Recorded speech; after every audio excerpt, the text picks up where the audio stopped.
man, I won't be able to get into my doctor for another week, 3 months, 6 months.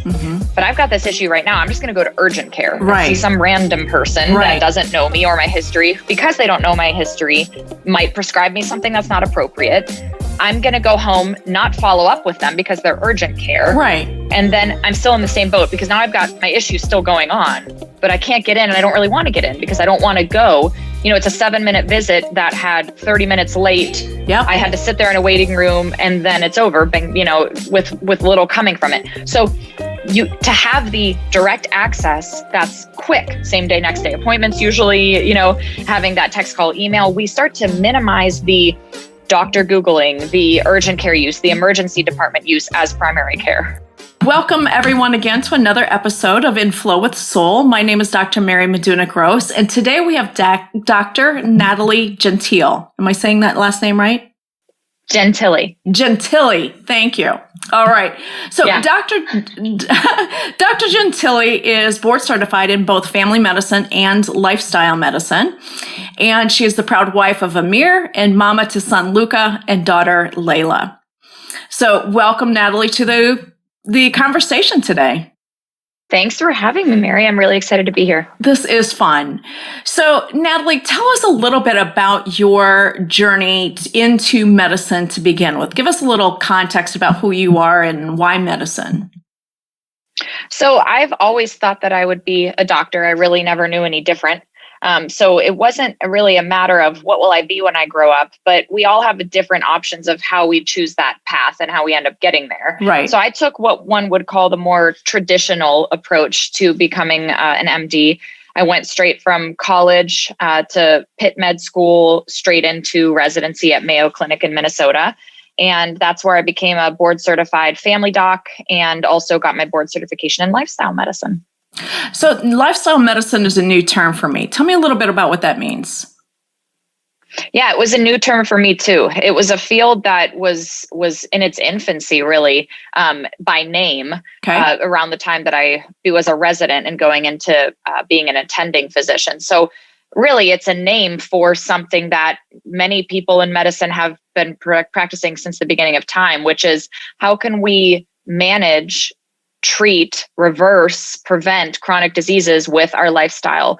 And that is your sleep, avoiding risky substance behaviors, good relationships and support in your world, how you're eating, how you're moving.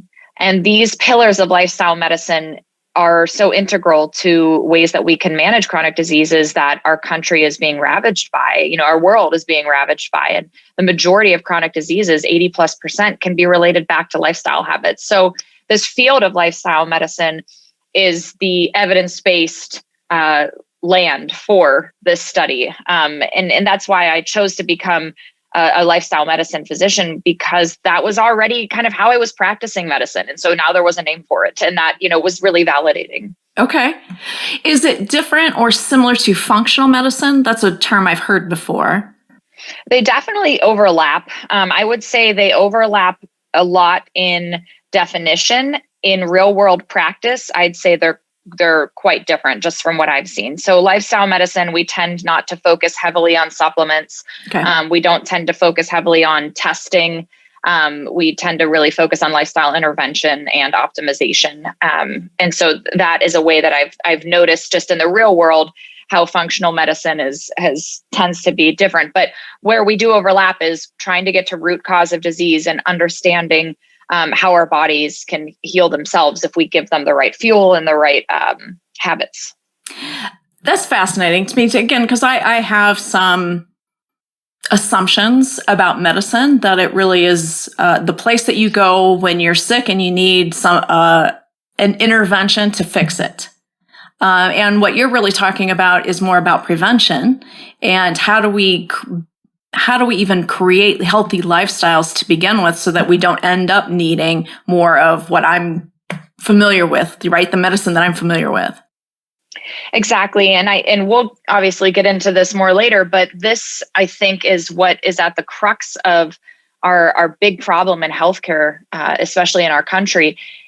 Our front lines of medicine quote, front lines of medicine are primary care, but primary care right now is structured to treat when you're sick, right? Urgent care, putting Band-Aids on problems as opposed to preventing problems. And if we're truly on the front lines, we should be putting out fires, but we should also be trying to figure out why fires are starting in the first place and preventing them from happening. Yeah, absolutely.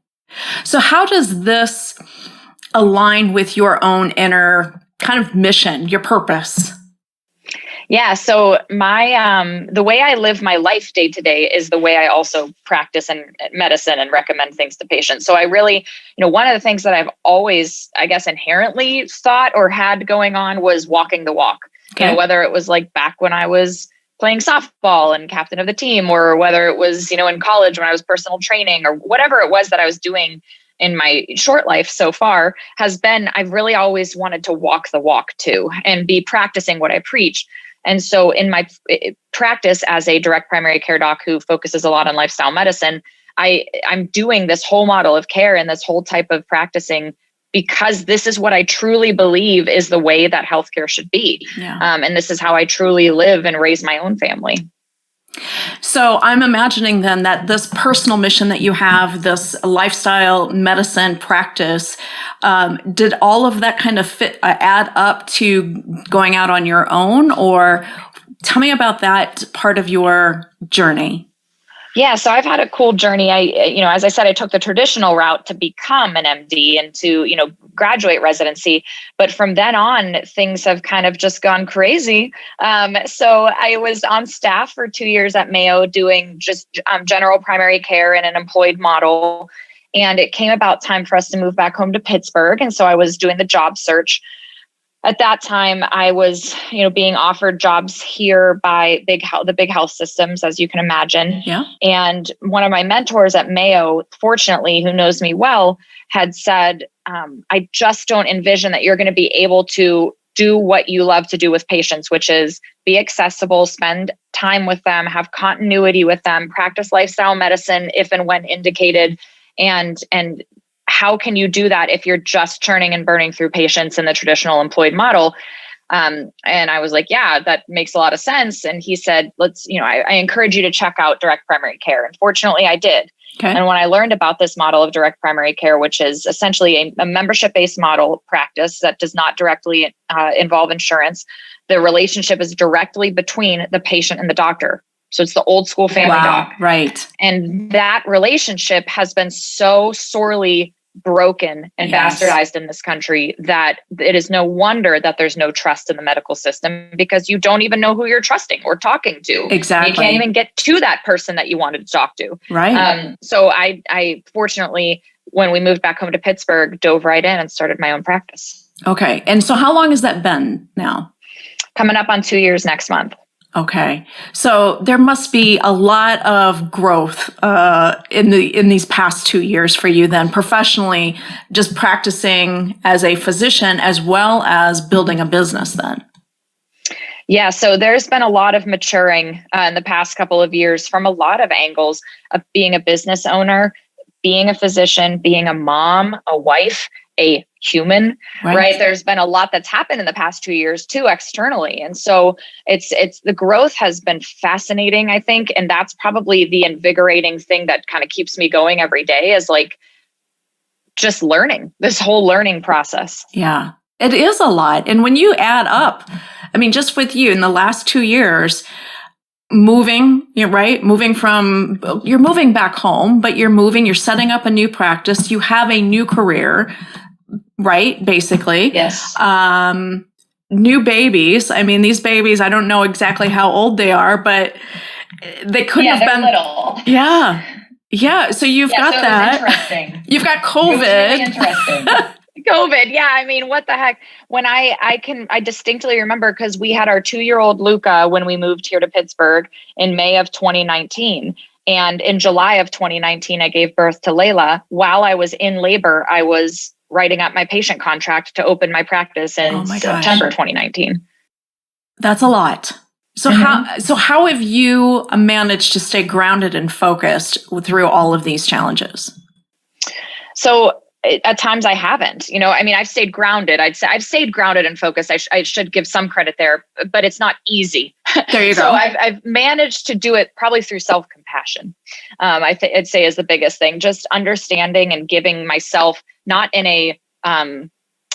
like a stroking your ego kind of way, but just the kind of the pat on the butt, like it's going to be okay kind of talk sometimes that were needed. And to have that self-compassion, like you're doing it, you're succeeding, you can do this, you know? And, but what was interesting is, especially as an entrepreneur, what I've come to in this almost 2 years is I really got the competitive side of me took over, and the ego was being well taken care of for that whole time. Okay. And what I realized was I don't necessarily know if that aligns with what I want, like just because it feels good to have a successful practice and it feels good to be recognized for what you do and like be growing and achieving, is that really what matters? And so fortunately, I started working with an executive coach recently in the past couple of months. And that to me has been a game changer.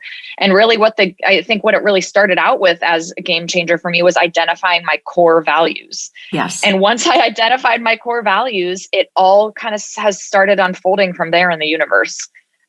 Because I think what can happen is, especially as a woman entrepreneur who's also raising a family with a spouse or a partner or whoever, or alone, right? You have these, I've got to prove it, right? I've got to prove it. And is that really what it's all about? Like, is that really, it can be part of what it's all about, right? But it's not what it's all about. Right. I like how you make that distinction. Mm-hmm. So you have this coach who's helping you stay grounded within your values. How do those values then translate into your day-to-day activities?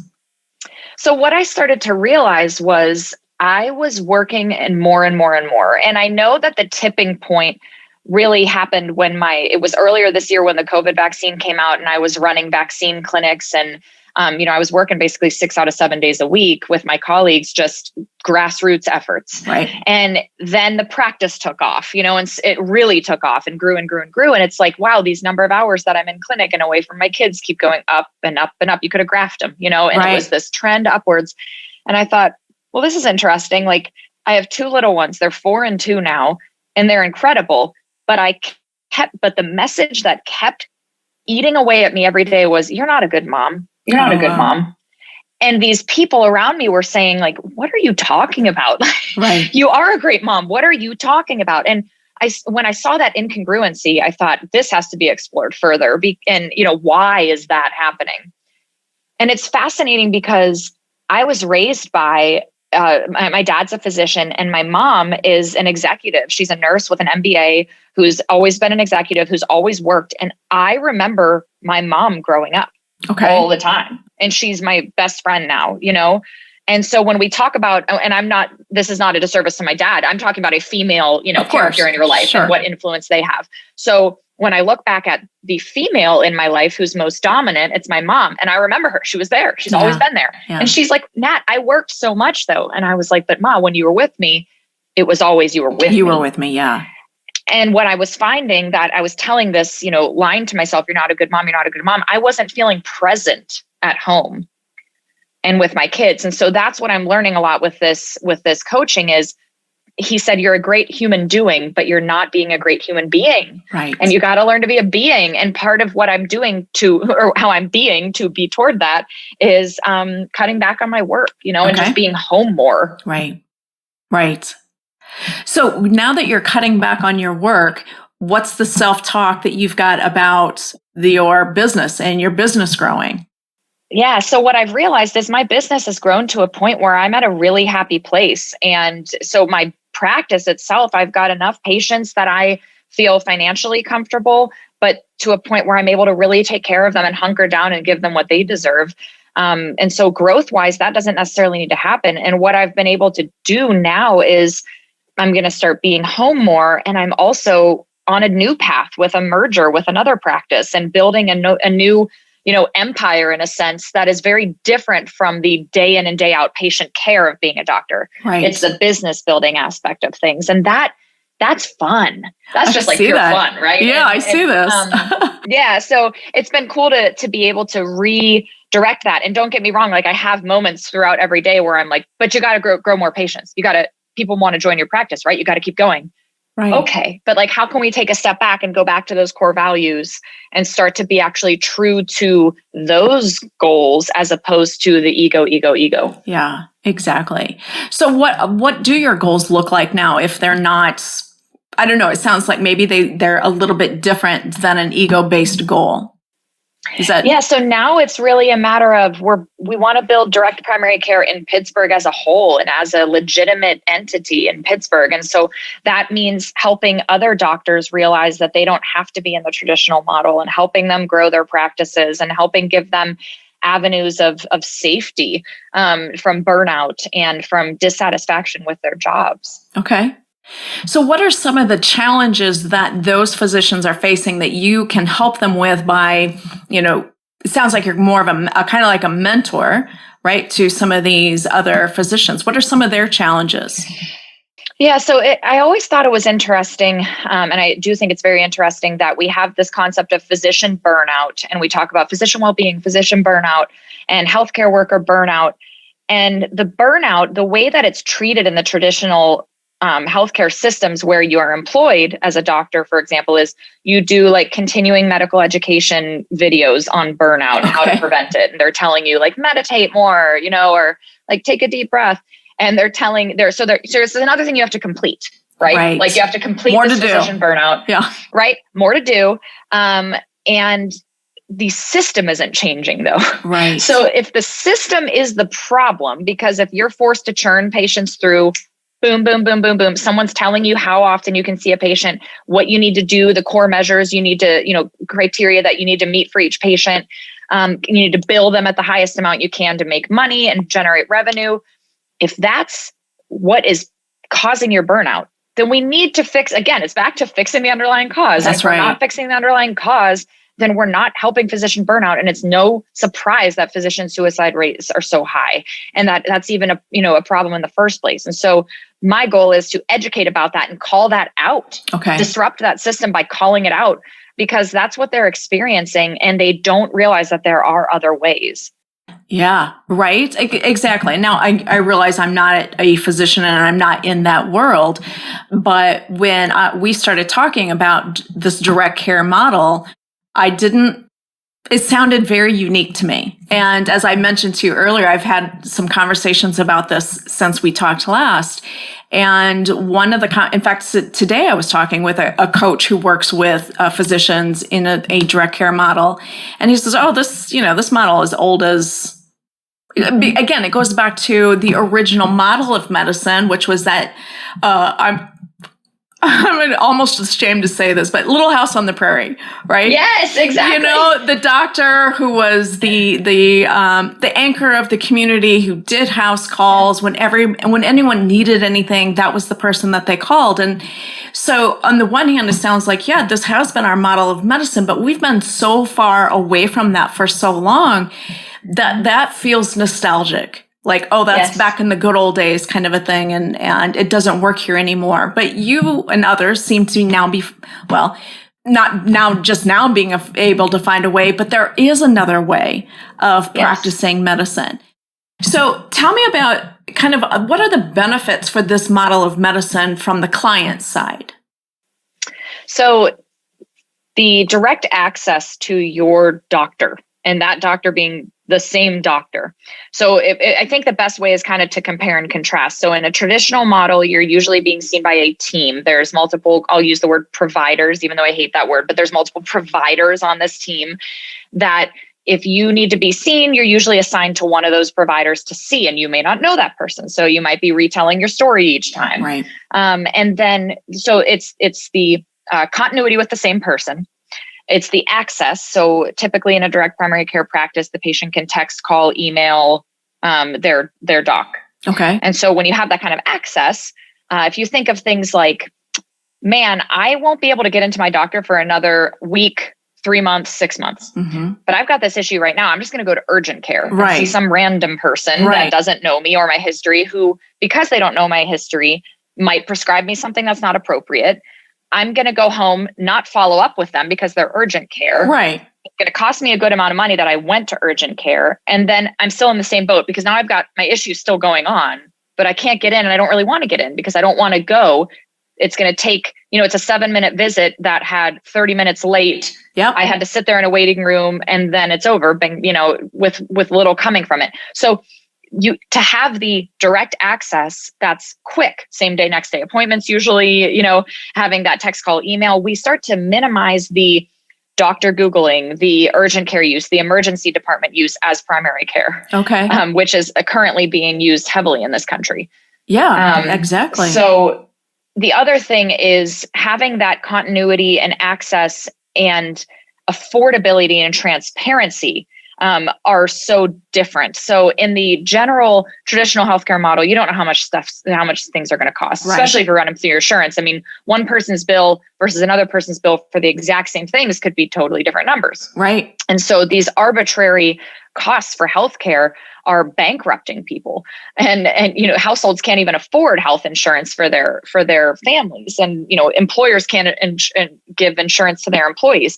So what we do in direct primary care is we help price shop a little bit. So when it comes to self-pay, or what I call at cost pricing for things like meds, imaging, labs, we have contracts with places that help us to provide those numbers, those discounted prices for things like those items. And so then patients at least will know if they're paying, for example, self-pay for something, they'll know what they're paying. Right. And that's what they're paying. There's no bells and whistles and hidden things. It's just what they're paying. Okay. So again, let's stay focused on that client experience then. I think, again, part of the system that we've all been conditioned to be a part of is there's almost this belief that I shouldn't have to pay for my own medical care. Mm-hmm. And, there's a huge debate. We could get into a lot of that, but is that a barrier at all for some clients who say, oh, you mean I have to pay for this myself? Meaning pay for the membership to the practice? Or the imaging, right? Let's say I needed x-rays or a mammogram or something. Sure. So if they have insurance, they can use it for those things. Okay. Yeah, I don't care what you use your insurance for. That's the thing. I just have patients that are uninsured, so I help them with that. Or I have patients who have high deductible plans where it's actually cheaper for them to self-pay. Yeah. And a lot of times with meds, it's actually cheaper to get them generic self-pay as opposed to running through their insurance based on copays. So the reality is, I've seen all of my patients benefit in some way from that discounted pricing and price transparency, interestingly. Okay. So your patients tend to may have insurance anyway, and can be used for some of these other supplemental services, maybe tests or whatever need to be run. Catastrophic events, emergency room visits for something that I can't handle. Yeah. Sure. Okay. So there's still insurance, but the basic day-to-day general primary care is on this membership fee. Yes. And a lot of family docs end up going into direct primary care, and internal medicine docs, but I can speak for family med especially. We have a lot of experience with all ages, right? So we take care of, we always say cradle to grave, right? We take care of every age. We do gynecology procedures, sexual health. A lot of us do trans health. We work with patients with disabilities. We can do immunizations, procedures. So you get a lot for being a member of the practice. Okay. Which is really neat too, because I'll give it a couple examples. We've had, I have a patient who was sent to a general surgeon for lipoma removals. He ended up going to a hospital, having to, go under anesthesia to have these lipomas removed. Because it's a surgical fee they can charge. They can charge a facilities fee. Timing wise, nobody has time like that in the office. Well, I just had him come here for a 1 hour visit and remove 10 lipomas off of his arm. Wow. No additional charge to him. He's a member of my practice and I know how to do procedures. I love procedures. Cool. Right. That's fun. Or like my patient who had a laceration. It was my birthday and Mother's Day, same day. And it was 9 p.m. and he texts me and he had a laceration on his finger. He was uninsured. He could have gone to the emergency department. That would have been expensive. Right. I said, come to my office, sutured right up, 10 minutes later, he's out the door. Right. How much better do you like practicing in this way? So much better. I could never go back. I loved the people that I worked with in my previous job. I dreaded going to work every day, not because of them, not because of the patients, but because of that weight of the world feeling, knowing that I was at the end of the day, no, I wasn't able to practice medicine how I wanted to practice medicine on the amount of time I wanted and needed with patients. And I wanted to make change. And when you're in these big bureaucratic systems, making change is like snail's pace, if ever. Right. And you come up with new ideas or new things that you want to implement, it takes forever. Whereas if I want to do something today, I can implement it tomorrow. Right. Because I want it to work better. So I want to make this machine work better. I'm going to make the machine work better and do it right away. Wow. So I've got another question, but before I get to that, this lifestyle medicine bit and the preventative bit, how in this model, how do you deliver those preventative sorts of, I don't know, what do you even say, therapies or treatments or recommendations?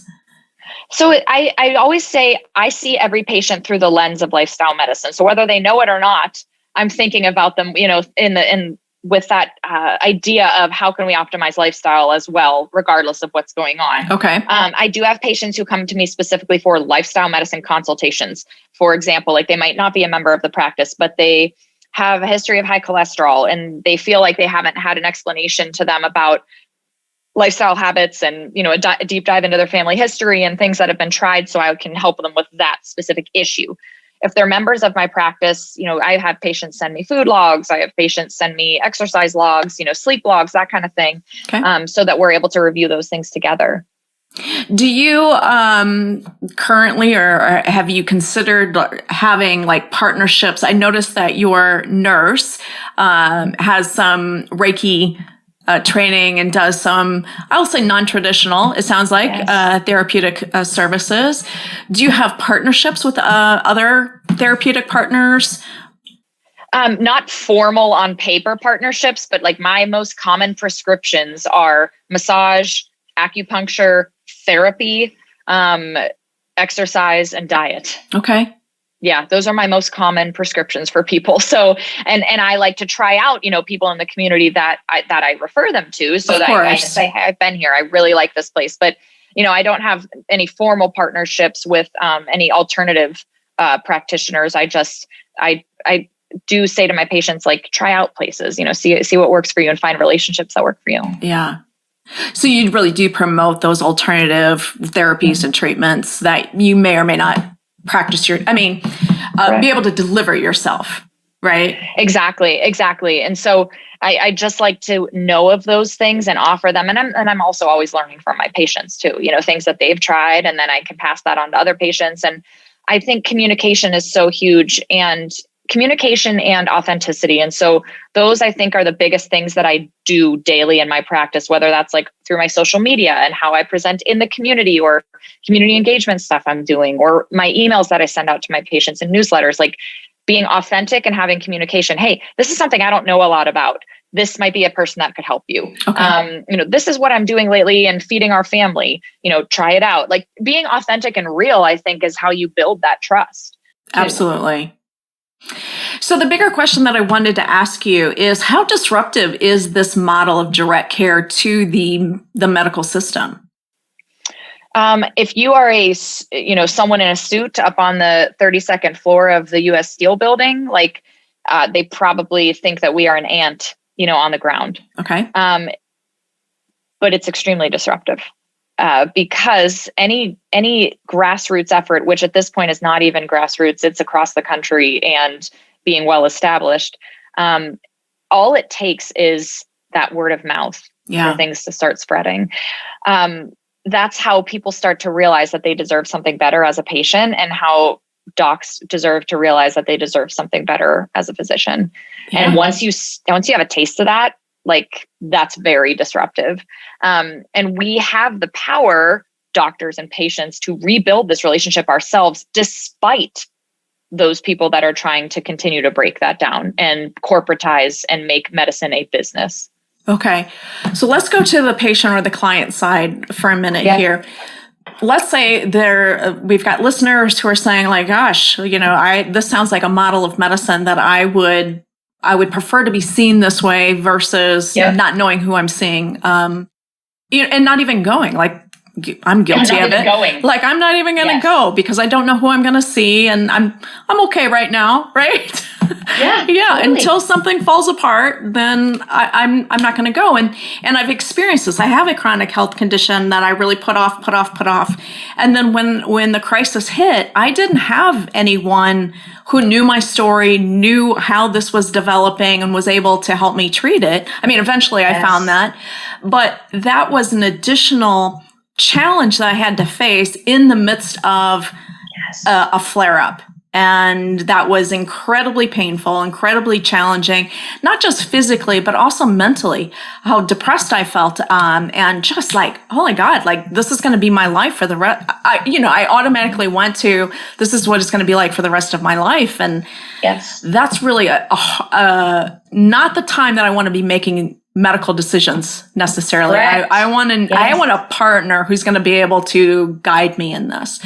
So for someone like me who is interested in this, what do I look for when I'm Googling physicians? How do I find someone like you?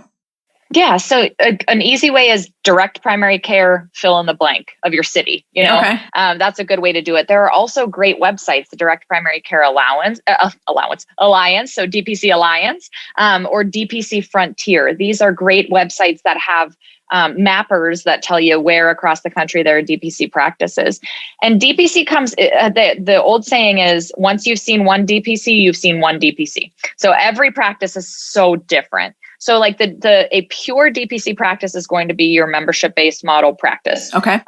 There are practices that are, quote, hybrid, meaning that some of their patients use insurance and they bill toward insurance, like the doc bills insurance, and then some of their patients are cash pay. And so it's a hybrid mix. And then some of them are corporate DPC practices. So they are owned by a larger corporation that has, many, many sites of DPC that is more of like a standardized, it's a corporate model. It's just different. Yeah. So like a practice like mine would be considered a small, pure DPC practice. And so, I would encourage you to go Google what's in your city and just shop, have meet and greets. Most DPC practice have meet and greets. So like, ways that you can come and just meet and see the person and see if it's a good fit. Okay. That's really helpful. All right. So that's for the patient side of things.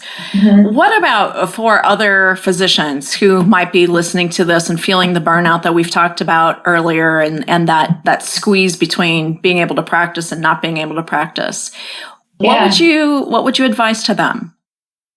So my first thing it would be to like give you a hug and say, I know it's scary, because it is. But there are direct care docs of all kinds of different specialties out there. And so it doesn't mean that you have to be like it doesn't even have to be primary care of DPC. It could be direct endocrinology, cardiology. So these other types of specialties do exist. It's scary. It can take overhead. It can take capital, and initial startup fees. Like, of course, that can be challenging. And I mean, that's one of the things that we aim to help with my upcoming merger, is to be able to help other docs by them joining the practice, so we can help with overhead and help with navigating all that. Right. But I think the biggest message to give them is like, do your research and find the crew, find the DPC crew. We're here. It's across the country. It's DPC docs that help each other on a private Facebook page. And it seems silly and simple. And that's because it is. Yeah. It's a group of people, like, 800 plus strong, that just help each other navigate through this. And once you find that community and you realize like, oh, that's my people. That's right. Then you just got to follow that gut instinct. Yeah. All right.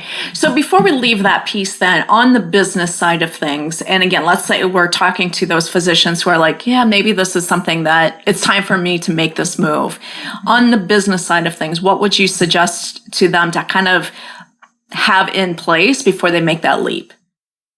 So one of the biggest things that we see as physicians is student loan debt. Yes, right. And so it's terrifying to like start your own practice knowing you're $200,000 in debt. Oh my gosh, So knowing your loan status, knowing where you are as far as paying those back. Okay. Knowing where you are as far as retirement, because once you come out of an employed model, you're worried about all that, your own stuff, disability insurance, retirement accounts, so doing your due diligence and taking that time, even if it means an extra year of being employed, but preparing for your DPC practice, is very worthwhile. Right.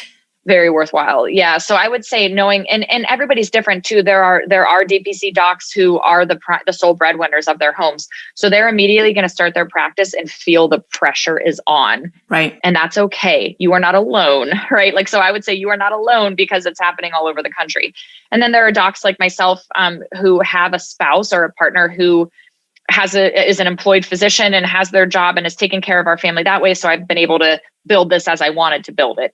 And then there's everyone in between. Sure. So, I think just being very brutally honest with yourself, where you are financially, where you are, comfort wise, finding the DPC community, and then starting to tap into all the mentors that kind of fit your life, and fit, have been through it already and can help guide you there. Okay. So take the time you need to get your finances in order and know kind of how a change like this would impact your finances. So let's say that I've got everything in order. I'm ready to make that leap. Oftentimes the first challenge for any business is, where do I find my clients? And before we go into that, I guess I had a conversation earlier today with a counselor who is working independently, and I'll be having an episode with her coming up. And in my conversation with her, she was talking about the value of being in network versus out of network, and that with again the way the system is set up now, it's a self-perpetuating system, right? Yes. So she's talking about all the values and the benefits of being this inpatient or in network, so that basically you don't referrals come to you. Whereas if you're out of network, you got to go out and find your own. So that to me is like the next big question. Once I have my finances in order and I know what I'm getting into, where am I going to find the clients? That's so true. Like when you go into an employed, you're done with residency, your first big boy job, right? Big girl job. You're in an employed position. The patient panel's already there. Yeah. Right. But when you go and start your own practice, and it's all of a sudden like every single email that you get of a patient being like, I'm interested in your practice, you get butterflies. Yes. And that feeling is addicting too, right? Because you're like, I want to spread this. I want this to grow and grow. Yeah. But for me, it was a lot of word of mouth and basically hustling every waking moment of every day. Okay.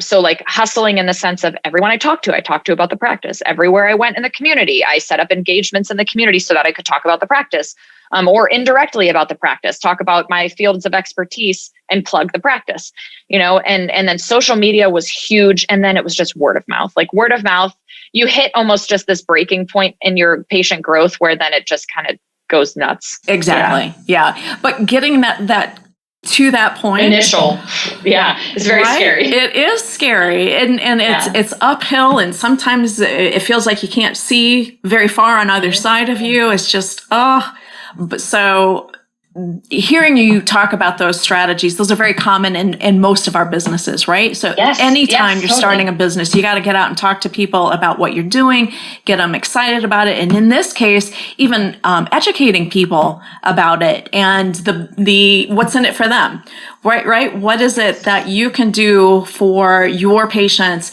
that traditional medicine can't offer? You're exactly right. The education piece. And I saw that a lot in our city because it's highly insurance-based city. So people really had no idea about direct primary care. And what you have to do is like, you're just constantly with a megaphone on top of a roof, right. And that's how it felt. And that's how it still feels because even with a successful practice now I've got my own successful practice. Now it's time to go help other docs have a successful practice. So we've got to like raise all these ships together. That's right. And be the megaphone. That's right. That's beautiful. Natalie, I've really appreciated our conversation today. Before we go, this is so exciting, both for the physicians and for the patients that you serve, and it's really demanding. You talked earlier about your path and really having to lean into self-compassion. Is there anything specifically that you do to remind yourself of taking care of yourself? Yes. So for me, I have dealt, when I was I'll go a little bit back. When I was in med school, I remember walking down the hill next to Scaife Hall at Pitt Med and saying to myself, you aren't strong enough to make yourself throw up your own food. And that was a moment when I realized you have an eating disorder. So when I started going through therapy and help at that time for an eating disorder, I realized that that eating disorder was covering up an anxiety disorder. That was my way of dealing with anxiety. And so once I took away that crutch, I dealt with I realized I had anxiety and kind of dealt with that. And that fluctuated into time of like antepartum depression, which is a very understood issue. We hear about postpartum depression, antepartum depression, and prenatal depression are real and very terrifying. And I dealt with that for 2 pregnancies. So I have learned intimately over the past decade that my mental health needed help at times. And so I had a medication on board. I got help. I went through therapy. More recently, in the past 6 months or so, I was for the first time in 10 years able to not be medicated pharmaceutically for that. And what I realized instead was I had other medicines that were just as effective, if not more. And, as a woman in her 30s, it's very different than a woman in her 20s, right? So I think maturity played into it, self-confidence and support systems. So for me now, my way to answer that question is to take care of myself is knowing my medicines, which are exercise, like I have to exercise, I have to get proper sleep, and I have to feel solid in my relationships in my life with my family members and with my kids. And if those things they're not all going to be 100% perfect all the time, but if I can get them like 80, 90%, right, I'm golden. I can get through the other challenges. And so that self-care, whether it's therapy, exercise, like all of the things, meds, whatever you need for self-care to like be mentally stable and have mental health under control, that's so crucial. Like you cannot put value on that. Yeah. Absolutely. Thank you for sharing your strategies. I really enjoy hearing different people talk about it because I really believe that, self-care is one of those things that's really thrown out a lot. And oftentimes, I don't know, maybe again, it's just me, but think, well, self-care must mean I need to do these things. And if I'm not doing these things that so-and-so said is self-care, then I'm not doing self-care. And I prefer to take more of a general definition. Self-care is tuning into myself. What do I need in this moment? And giving myself permission to listen to that and then give myself what I need. Because oftentimes I think as a woman, we want to take care of everything and everyone else and just kind of skate along, in the wake of things. And that's where the burnout happens. And I think the key to what you said was in this moment. What do I need in this moment? Because what I kept thinking is self-care is fluid. Yes. Self-care is fluid when you're in your 20s versus your 50s. Self-care is fluid day to day. Self-care is fluid based on the chapter you are in your life. You've got a newborn baby. Self-care ain't so easy right now, right. Or whatever. You start a new business, whatever. Like self-care is going to have so many different faces and ways that it looks in your life. And it's fluid and it is not a one size fits all. And so that comes back to self-compassion, right? Yes. So like that self-compassion to practice self-care in different ways and be okay with that. Right. Right. And of course, my experience with my clients and myself is as we get into that self-compassion, then there's that little voice that says, well, what about over here, this responsibility and that responsibility? And just acknowledging that, yeah, I have this thought, and then letting that go is also self-care and self-compassion. Yes. That they are okay. It's not my job to take care of everybody and make sure everybody is okay all of the time. Sometimes I got to take care of me. Yeah. So time and again, I see women, especially in their, I'd say late 30s into early 50s. It's that prime age range of they sometimes are caretakers for their own parents. They're caretakers of kids, teenagers, age range. They're caretakers of spouses, partners. They have jobs. They have their own lives, right? And in that time, I notice consistently this theme of complete overextension of themselves. Yes. And not taking care of themselves because self-care is selfish. Right. And I unfortunately, and I always approach it like this, I'm going to challenge you for a second here. Okay. I'm going to challenge you. How well is that going for you right now? Right. And when they say, well, not great. I've gained a lot of weight. My hair's falling out. I don't sleep well. I have no control over, my appetite. I feel horrible. And I'm like, so this is selfish, right? Because you're not giving your world to others. You're not giving your beauty and light to others because it's been so dimmed. Yeah. So really, it's actually selfish when we don't take care of ourselves to be able to help other people. Oh, thank you so much for flipping that script. That is powerful. Yeah, because that word selfish really sticks. Yes. And we are selfish to not give ourselves what we can, right? Yes. If you can't share your light, what's the point of having a light? Yeah, exactly. Yeah. Exactly. Yeah. All right. Well, I think that's a perfect way to close this conversation. Cool. Natalie, before we leave, how can people get in touch with you if they have more questions? Maybe they want to grow their practice. Absolutely. Yeah. So find me on social media at Gentile Family DPC, the same in my practice, or finding Natalie Gentile on social media, and just please reach out. I'd be happy to touch base with anybody. Yeah. That is wonderful. I appreciate your generosity of sharing your input and your time with us today. I've really enjoyed our conversation. Same. Thank you so much, Mary. Absolutely. Thank you so much for listening to this episode of In Flow with Soul. I hope that you're feeling rested, maybe a little inspired, and maybe you learned a little something today. So before you go, let's sneak in one more episode. Check out one of these two here.